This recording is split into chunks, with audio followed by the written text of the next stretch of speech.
Hey Tinkers, it's Mr. Patrick from the Pleasant Hill Library with another simple project for you from the 2023 Tinker Box.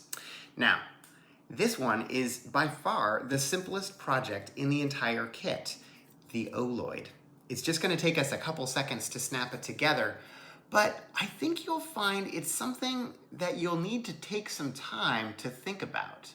The Oloid is a geometric object that was discovered by Paul Schatz in 1929, and it's got some really interesting properties. There's going to be more information about the Oloid in a link below, but you can make one right now.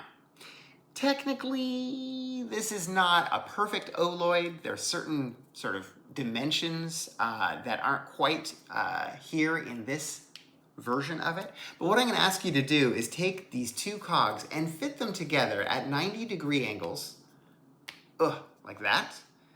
And now you've got this funny Oloid. Now, what's so special about it? Let's roll it and see what happens.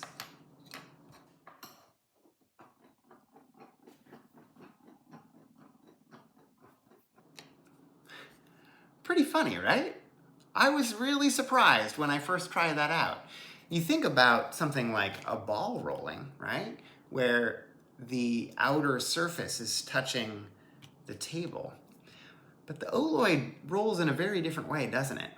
When I watch my Oloid running, I'm thinking about what part of that shape is actually touching the plane of the table. And it kind of bends your mind, doesn't it? Yeah. I hope you enjoyed making the Oloid. If you want to make a perfect one, you could just break out some shears and some cardboard and try different versions of this shape. I hope you do, and I hope you enjoy learning about the Oloid.